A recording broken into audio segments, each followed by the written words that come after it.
Mi esposa me engañó, tuvo mellizos y durante 18 años les mintió diciendo que yo era su padre. Tengo 52 años y, hasta hace 3 semanas, pensaba que mi vida era exactamente lo que uno espera cuando ya pasó por suficientes golpes como para no esperar sorpresas. Estoy casado desde hace 6 años con Laura, una mujer tranquila, directa, sin dramas innecesarios. Tenemos 2 hijos adoptados, Valeria, de 10 años, y Mateo, de 8. Una familia normal. Aburrida, incluso. Y después de todo lo que viví antes, eso me parecía un logro. Pero esta historia no empieza ahora. Empieza muchos años atrás, cuando aún creía que el esfuerzo y la honestidad siempre alcanzaban. Me casé por primera vez a los 26 años, con Julia. Teníamos trabajos estables, planes claros y esa sensación ingenua de que el tiempo estaba de nuestro lado. A los 28, llevábamos 2 años de matrimonio y, en apariencia, todo marchaba bien. Yo había recibido 2 ascensos seguidos. Julia había cambiado de empleo buscando mejores oportunidades. No teníamos hijos, pero tampoco era una urgencia. Éramos jóvenes. O eso creíamos. Cuando empezamos a intentarlo en serio, nada pasó. Al principio no le dimos importancia. Luego los meses empezaron a pesar. 1 año después, seguíamos igual. Fuimos al médico. Exámenes, citas, silencios incómodos en salas de espera. El resultado fue claro, mi conteo de esperma era bajo. No inexistente, pero lo suficientemente bajo como para que la concepción natural fuera poco probable. Julia reaccionó rápido. Demasiado rápido. Quería tratamientos, intervenciones, soluciones inmediatas. Yo no me negaba, pero necesitaba tiempo. Procesar la idea de que tal vez no sería padre de la forma en que siempre lo imaginé no era algo que se resolviera en una tarde. El médico dijo que no era imposible, solo poco probable. Para mí, eso significaba seguir intentando. Para Julia, era una sentencia. Empezó a hablar de donantes de esperma. Primero de forma casual. Luego con folletos sobre la mesa, artículos enviados al teléfono, estadísticas dichas durante la cena como si fueran argumentos definitivos. Me hablaba de familias felices, de avances médicos, de lo normal que era todo eso. Yo solo pedía tiempo. Ella lo interpretó como una negativa. Las conversaciones duraron meses. Hasta que, de repente, se detuvieron. Julia dejó de insistir. No más folletos. No más artículos. No más discusiones nocturnas. Pensé que había aceptado esperar, que tal vez había entendido que necesitábamos respirar. No entendí nada.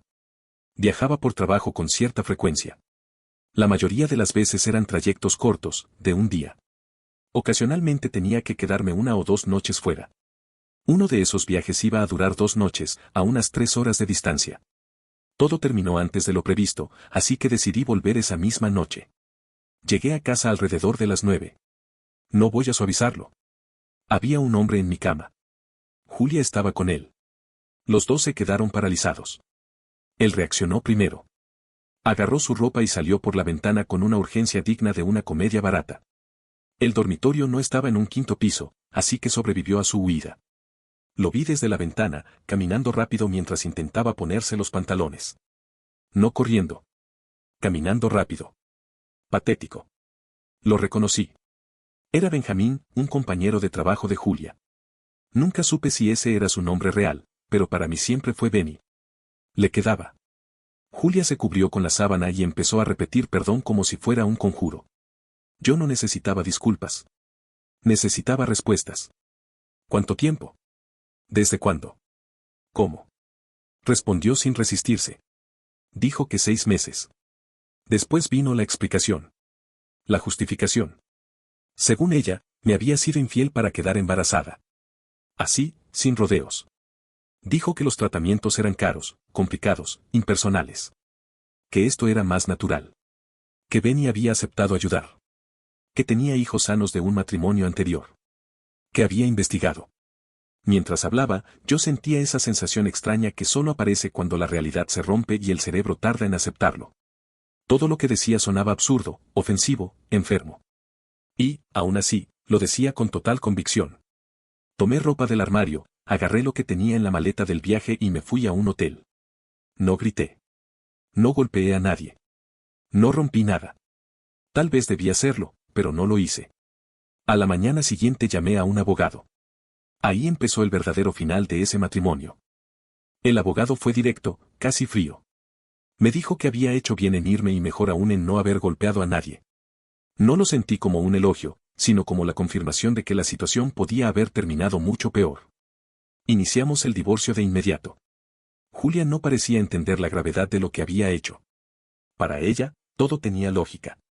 Decía que su intención nunca fue hacerme daño, que solo buscaba una solución a nuestro problema. Hablaba de matrimonios modernos, de acuerdos implícitos, de evolución. Yo solo quería que firmara los papeles. El divorcio tardó 3 meses. No teníamos hijos, así que el trámite fue limpio. Dividimos los bienes como correspondía y cada uno siguió su camino. Me mudé a una ciudad a 2 horas de distancia. No fue un acto impulsivo. Para mi trabajo era más conveniente y, además, necesitaba distancia física y mental. 2 meses después de firmar el último documento, Julia volvió a aparecer. Me llamó para decirme que estaba embarazada. Mellizos. Un niño y una niña. Benny había desaparecido en cuanto se enteró. No respondía llamadas, no contestaba mensajes. Entonces me pidió que lo reconsiderara. Dijo que muchos hombres crían hijos que no son biológicamente suyos. Que yo mismo podía hacerlo. Que ya habíamos estado casados. Que podíamos reconstruir algo. Escuchar eso me tomó en un mal día, uno de esos en los que el trabajo ya te tiene al límite. Le dije que no fuera estúpida. Que no iba a ser el padre de los hijos del hombre con el que me engañó. Colgué y la bloqueé. Pensé que ahí terminaba todo. Me equivoqué otra vez. Durante el año siguiente, Julia siguió intentando contactarme. Usaba números distintos. Dejaba mensajes. Me enviaba fotos cuando nacieron los bebés. Me contaba sobre sus primeras palabras, sus primeros pasos. No respondía ninguno. Sabía que si abría esa puerta, no la cerraría jamás. Tenía claro que esos niños no eran míos. No solo por el problema biológico, sino porque en los últimos meses del matrimonio apenas habíamos tenido relaciones. Aún así, su insistencia no cesó del todo. Se fue apagando con el tiempo, hasta desaparecer. Años después, cuando los mellizos tenían 6 años, Julia volvió a llamar. Esta vez fue distinta. Me dijo que les había hablado de mí. Que sabían mi nombre. Que creían que yo era su padre. Le pregunté por qué haría algo así. Me respondió que los niños preguntaban por su papá y que no sabía qué decirles. Dijo que era más fácil mentir. Que Benny no quería saber nada de ellos. Que no quería que crecieran con el trauma de no tener padre. También insinuó que, con el tiempo, yo podría sanar y reconsiderar. Le dije que dejara de mentirles. Que estaba creando un problema mucho más grande. Consulté con mi abogado sobre una orden de restricción, pero las llamadas eran demasiado esporádicas. Legalmente, no era acoso. Solo molestia. Julia me llamó cruel por negarme. Dijo que estaba castigando a 2 niños inocentes. Le respondí que cruel era construir una vida sobre una mentira y colgué. La bloqueé otra vez. Durante años no supe nada de ella. Conocí a Laura tiempo después. Ella tenía una hija pequeña, Valeria, y prácticamente había criado sola. Nos casamos. Adopté a Valeria. Más adelante, adoptamos a Mateo. Por primera vez en mucho tiempo, sentí que la vida se había acomodado. Hasta que, 3 semanas atrás, volvió el pasado. Recuerdo el día exacto en que pensé en Julia después de años sin hacerlo. Fue una idea fugaz, absurda incluso. Estaba en casa, un domingo cualquiera, y pensé que hacía demasiado tiempo que no sabía nada de ella. Esa sensación me recorrió la espalda como una advertencia. No pasó nada ese día. Ni al siguiente. La vida siguió normal. Hasta que, 3 semanas atrás, recibí 2 solicitudes de amistad en redes sociales.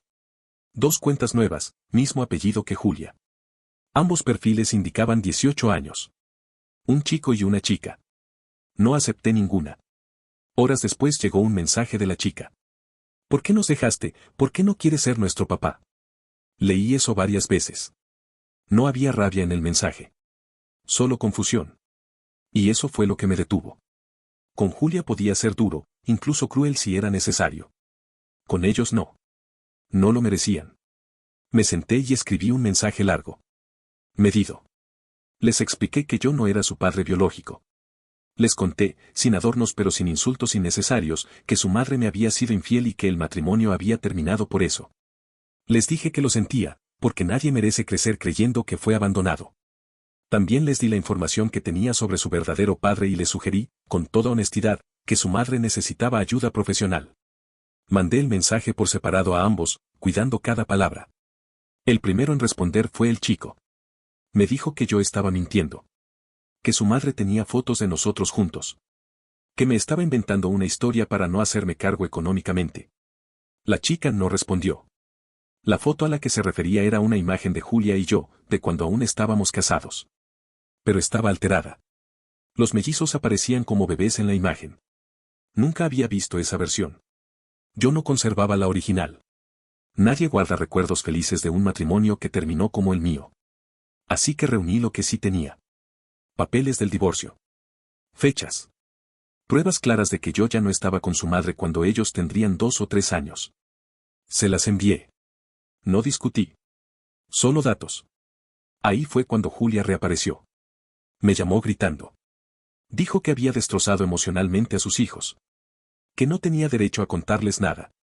Que debía haberme quedado callado. Le pedí que me dejara en paz y la bloqueé de nuevo. Mi abogado sugirió algo simple y definitivo, una prueba de ADN. Les ofrecí hacérmela. Aceptaron. Probabilidad 0 de paternidad. Pedí que los resultados se enviaran a los dos y a Julia. Después de eso, silencio. Julia solo mandó un mensaje, no era necesario hacer todo esto. No respondí. Pensé que ahí terminaría todo. Me equivoqué por tercera vez. Pasaron unos días sin noticias. Ningún mensaje. Ninguna llamada. Empecé a creer que, por fin, todo se había detenido. Hasta que una noche recibí un mensaje de un número que no tenía guardado. No contesté la llamada, pero el mensaje llegó igual. Era el chico. Se presentó como Jericó. Se disculpó por su reacción inicial. Dijo que recibir la verdad después de 18 años de mentiras no era algo que se procesara bien a la primera. Me contó que él y su hermana, Adele, habían contratado a un investigador privado para encontrar a su verdadero padre. Querían verme. No para reclamar nada, sino para aclarar detalles que los ayudaran con la investigación. Acepté. Llegaron juntos. Se parecían a Julia de una forma que resultaba incómoda. Los mismos gestos, los mismos ojos. Me preguntaron por sus nombres. No sabían por qué su madre los había elegido. Jericó tenía alguna referencia bíblica, pero Julia nunca fue religiosa. Era solo otro detalle extraño más. Les conté lo ocurrido con su madre. Una versión resumida, sin adornos innecesarios. El investigador ya había hecho su parte. Había encontrado a Benny. Casado. 3 hijos. El mayor, de 22 años. Casado durante toda la aventura con Julia. El investigador lo contactó. Benny negó todo al principio. Cuando le mostraron fotos de los mellizos, admitió la relación, pero aseguró que nunca supo del embarazo. Dijo que Julia le había asegurado que tomaba anticonceptivos. Que después de aquella noche, ella lo bloqueó y desapareció. Su esposa supo de la infidelidad en su momento. La superaron. Eso fue lo que dijo el investigador. Jericó y Adele confrontaron a su madre con todo. Primero lo negó. Dijo que las pruebas podían estar mal, que yo había manipulado la situación. Cuando ya no pudo sostener la mentira, confesó. Dijo que nunca le contó a Benny porque sabía que no dejaría a su esposa. Tampoco pidió manutención para no dejar rastros. De alguna forma, siempre creyó que yo volvería. No me sorprendió. Adele me contó que su madre empezó a decirles que yo era su padre cuando estaban en preescolar. Que, con el tiempo, ya no pudo deshacer la mentira sin derrumbar toda su historia. Les mostraba fotos antiguas, les contaba anécdotas del matrimonio. Yo era el padre ausente. Ella, la madre sacrificada. Jericó ya había contactado a Benny. Aceptó hacerse la prueba de paternidad y reunirse con ellos. La prueba se hizo hacía 3 días. Estaban esperando los resultados. Me dijeron que querían pedirme disculpas. Habían pasado 18 años creyendo que yo los había abandonado. Ahora entendían que la única persona que los había dañado era su madre. Les pregunté qué pensaban hacer. Jericó dijo que estaban considerando demandarla por fraude y daño emocional. No me pareció mala idea. Incluso les dije que, si necesitaban apoyo legal, estaba dispuesto a ayudarlos. Antes de irse, me preguntaron por mi vida actual. Les hablé de Laura, de Valeria y de Mateo. Les mostré fotos. No hubo tensión. Solo una especie de cierre silencioso. Antes de salir, Jericó me pidió algo más. Si decidían avanzar con la demanda, mi testimonio sería importante. Les dije que me avisaran. 2 días después, llegó el correo con los resultados. Benny era su padre biológico. Nada de esto había terminado. Poco después de los resultados, Jericó volvió a llamarme. Me contó que Benny había aceptado reunirse con ellos. Que su esposa, para sorpresa de todos, estaba al tanto y no se había opuesto. No supe qué sentir al escuchar eso. No alivio, no enojo. Más bien una sensación extraña de estar viendo una historia ajena cerrarse desde afuera. Yo no tuve contacto con Benny. No lo busqué ni lo buscaría. Mi única imagen suya seguía siendo la de su espalda escapando por la ventana. Jericó y Adele siguieron adelante con la demanda contra su madre. Fraude y daño emocional intencional. El argumento era simple y devastador: durante años les mintió deliberadamente sobre su identidad, haciéndoles creer que habían sido abandonados por su padre, cuando esa persona nunca lo fue. Eso les causó un daño psicológico real. Yo participé como testigo. No como protagonista. Entregué una declaración escrita, documentos del divorcio y pruebas de la infidelidad. No hubo dramatismo. No hubo discursos. Los abogados hicieron lo que hacen los abogados. Julia reaccionó mal. Muy mal. Según Jericó, gritó cuando recibió la notificación. Me llamó a mí, pero no contesté. Dejó un mensaje de voz lleno de reproches, insultos y acusaciones. Decía que yo había arruinado su vida. Que había puesto a sus hijos en su contra. Que todo era mi culpa. Mientras tanto, Benny ya se había reunido varias veces con Jericó y Adele. Les pidió perdón por no haber estado. Dijo que, de haber sabido, habría hecho las cosas distintas. No estuve presente en ninguna de esas conversaciones, pero ambos mellizos parecían tranquilos al contármelo. Por primera vez, tenían respuestas. Julia se enteró de esas reuniones. Una tarde apareció en la casa de Benny. Gritaba en la entrada. Exigía que dejara a su esposa y asumiera su rol como padre de verdad. Amenazó con contarle a todo el mundo la clase de hombre que era. La esposa llamó a la policía. Cuando los agentes llegaron, Julia se negó a irse. Seguía gritando, acusándolo de ser un padre asqueroso. La arrestaron por alterar el orden público. Pasó la noche en la cárcel. Al día siguiente, Jericó me llamó para contarme. Dijo que la habían liberado, pero que estaba fuera de control. Yo pensé que ahí se detendría. Otra vez, me equivoqué. Un domingo, hace 3 semanas, Julia apareció en mi casa. Laura abrió la puerta sin saber quién era. Julia la empujó para entrar y empezó a gritar. Decía que yo había destruido a su familia. Que no tenía derecho a remover el pasado. Que sus hijos la odiaban por mi culpa. Laura no dudó. Le dio una bofetada que cortó el griterío en seco. Valeria y Mateo bajaron alarmados por el ruido. Estaban asustados. Llamé a la policía. Julia empezó a gritar que Laura la había atacado. Cuando los oficiales llegaron, nos separaron y tomaron declaraciones. La mía fue larga. Demasiado larga. Preguntaron si quería presentar cargos. Dije que sí. Julia fue arrestada por allanamiento y acoso. Al día siguiente pedí una orden de restricción. Esta vez había pruebas suficientes. La audiencia fue la semana siguiente. Julia insistía en que yo era el culpable de todo.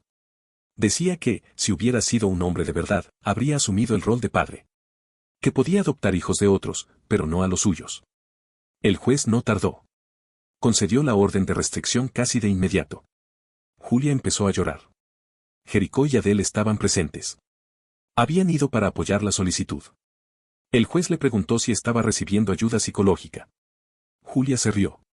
No fue una risa normal. El juez lo notó. Todos lo notamos. Ahí supe que lo peor todavía no había pasado. Después de la audiencia, todo empezó a moverse rápido. El juez no solo concedió la orden de restricción, también dejó constancia de su preocupación. Le recomendó a Julia, con bastante insistencia, que buscara ayuda profesional. Ella se rió otra vez. Esa risa hueca, fuera de lugar. Nadie en la sala la acompañó. Cuando salimos, Jericó y Adele me dijeron que su madre llevaba semanas comportándose de forma errática. Los llamaba a cualquier hora, aparecía sin avisar en el apartamento de Adele, alternaba entre llanto, furia y discursos incoherentes. El juez ni siquiera necesitó escucharlos para tomar una decisión. Esa misma noche pensé en el padre de Julia. Rogelio. Sabía que aún vivía. Le sugerí que lo contactaran, que no intentaran cargar solos con algo que claramente lo superaba. Ellos aceptaron. 2 días después, Rogelio me llamó. Sonaba cansado. Me dijo que llevaba años intentando convencer a su hija de ver a un médico, que nunca quiso. Estaba consultando con un abogado para forzar una evaluación. No sabía qué más hacer. Poco después, Julia volvió a aparecer, esta vez en el apartamento de Adele. Cuando Adele vio el auto de su madre afuera, llamó a la policía. Al acercarse los agentes, Julia colapsó. Empezó a gritar que todos estaban conspirando para robarle a sus hijos. Decía que aún eran niños pequeños. No lograron calmarla. La llevaron a un hospital para una evaluación psiquiátrica. Lo que iban a ser 72 horas se convirtió en semanas. Su padre consiguió una orden judicial para extender la evaluación después de que Julia intentara irse contra indicación médica. El diagnóstico explicó muchas cosas. No entraré en detalles. No me corresponde. Lo importante es que empezó medicación y tratamiento. Cuando salió, se fue a vivir con su padre. Esa era la condición para no ser internada de forma permanente. La demanda se retiró. Jericó y Adele decidieron que continuarla no les aportaría nada bueno. Dijeron que su madre estaba enferma y que una guerra legal solo empeoraría la situación. No estoy seguro de estar de acuerdo, pero tampoco era mi decisión. Benny dio un paso al frente. Contra todo pronóstico. Jericó y Adele empezaron a pasar tiempo con él y su familia. No fue perfecto, pero fue real. Un tiempo después, me preguntaron si podían conocer a Laura y a los chicos. Los invitamos a cenar. Les explicamos a Valeria y a Mateo, de forma simple, quiénes eran. La noche fue tranquila. Jericó llevó un juego de mesa y todos terminaron jugando hasta tarde. Hace poco recibimos otra noticia. Julia desapareció durante 3 días de la casa de su padre. La encontraron durmiendo en un banco de una plaza. Volvió a ser internada. Esta vez por más tiempo. No podía seguir el tratamiento de forma ambulatoria. Sus hijos, aunque dolidos, se sintieron aliviados. Yo también, aunque suene duro decirlo. Investigamos la institución. Queríamos saber si era de las que dan altas apresuradas o de las que hacen las cosas bien. Es de las segundas. Me tranquilizó. Ahora mismo, mi vida volvió a ser tranquila. Aburrida. Exactamente como me gusta. En unos días nos vamos a la playa con Laura y los chicos. No cambiamos los planes. No vamos a hacerlo. Hay historias que no se cierran como uno espera. Algunas no se cierran del todo. Pero, por primera vez en muchos años, siento que esta dejó de perseguirme. Y con eso, basta. No olvides dejar tu opinión en los comentarios, dejar tu like y compartir este video.